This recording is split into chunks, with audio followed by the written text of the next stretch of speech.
We're going to speak about something serious. Because we were speaking earlier about, internet safety for children and, the TikTok challenge that came out and that has claimed the life of another child. And this morning I'm going to be speaking with a psychologist, and that is Krista Ali, who's a psychologist at the Children's Authority of Trinidad and Tobago. Good morning and welcome. Hi, good morning. Thanks for having me. And thank you for joining us. And, it's a very, very important topic because we are speaking internet safety for children. Yes, we are. So, the internet, there are lots of advantages to the internet when it comes to the lives of children, in learning, especially in this time now where a lot of the learning activities have to take place online. The internet is needed for that, and that is something very positive. But there are also risks that come along with that as well, with the internet as well. Could you outline some of these risks for us? Sure. Yeah, as you rightfully said, with the changing nature of the world right now because of the pandemic, children are forced to be online a lot more, right? This is something that's brand new. And yeah, there are a lot of good that can come out of it, right? They're safer in their house. We can supervise them a little bit more. But what about when children are online unsupervised? We all know that there's a lot of danger and risk that could come with that. For example, accessing websites that they're not supposed to be accessing with inappropriate information. But even more so, what we're seeing now is that there are actually things out there that might be able to actually harm your child and even claim the life of your child. That's right. So prior to this TikTok challenge that recently came out, I think it's called the Blackout Challenge. Yep. If we can recall further back in time, there were similar challenges on other social media platforms that were also very dangerous. So, for example, I remember seeing clients who came into my office and they had these burns on their hands. And when I asked them, what was that about? They said they did something called the ice challenge, where they actually put salt on their hand and then placed a cube of ice on top of it to actually inflict a burn wound on their hand.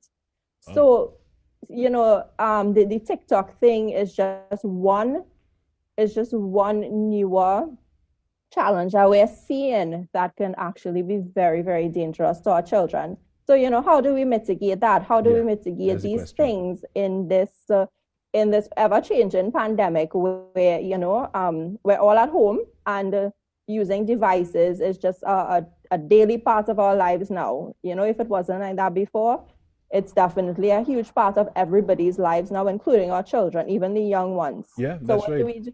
So how do you control that without being the villain that took away all the apps?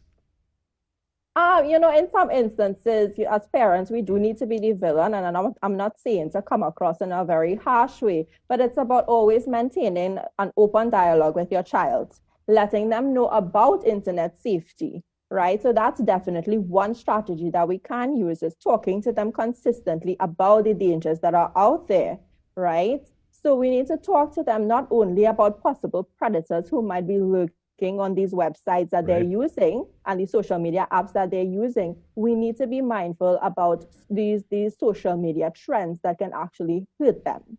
So chatting with them about it, always letting them know about internet safety. And of course, another major thing is always supervising our children when they are online. Yeah. When it comes to social media, there are certain age groups that certain social media apps are appropriate for. And more and more, you're seeing more children, younger and younger, who are accessing these apps, such as Facebook and the like, because we've seen that, the age rating on Facebook originally was, I think, in mid-teens, around 16 at least.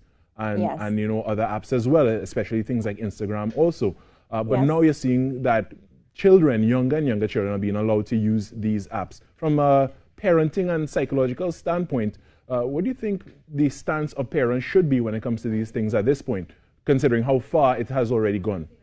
Right. So as you rightfully said, the age limit for TikTok is supposed to be 13 years old. And of course, we have children much younger that are accessing these apps by just, all they can simply do is put a different age, a year that they were born in, and bam, they have access to the app, right? So it's very easy for them to access these things.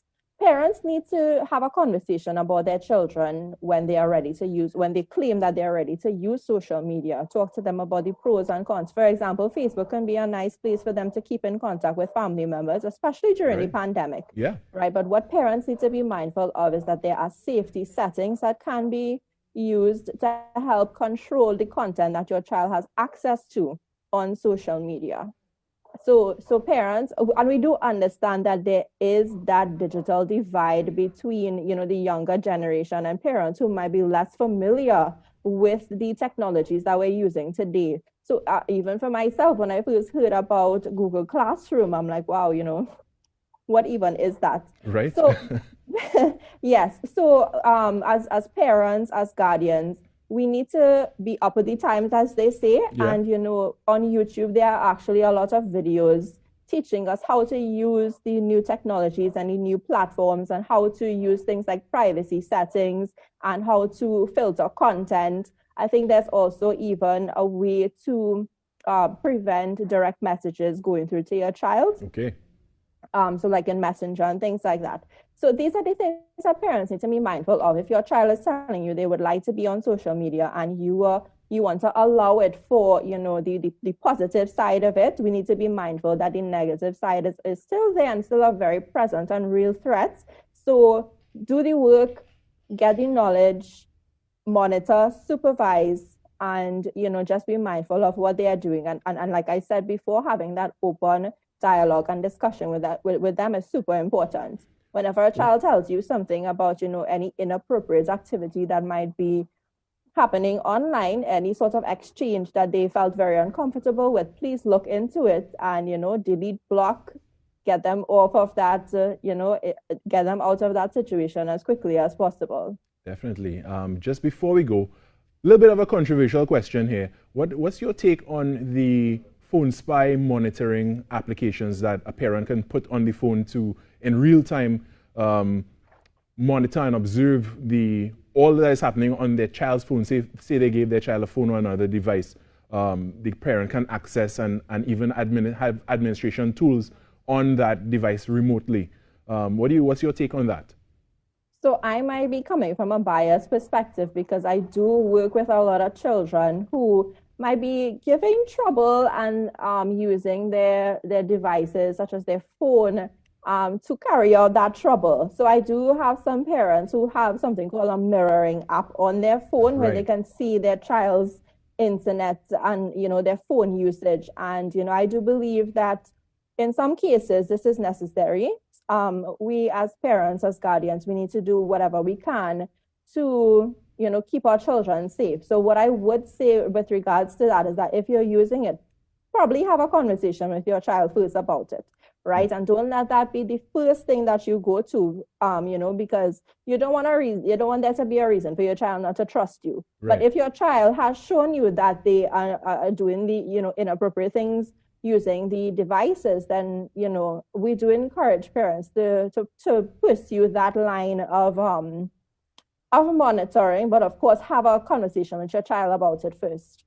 You know what, I might be a little biased too. When I have children in the future, I think that'll just be my default setting. I will automatically, when they get a phone, it comes with the spy app already installed, and they'll never know a thing about it. Yes, I do know a young person who received a phone for Christmas, and that was already installed in it. Yep. Yeah. Where's the trust, Carrie? Where's the trust? Well, I'm not a parent yet, so I can't say. But when the time comes, I'll cross that bridge when I meet it. But Krista, I want to thank you so much for your time this morning. And again, as you gave some great advice this morning, what parents can do and to even make themselves a little more tech savvy. So thank you so much for your time, Krista Ali.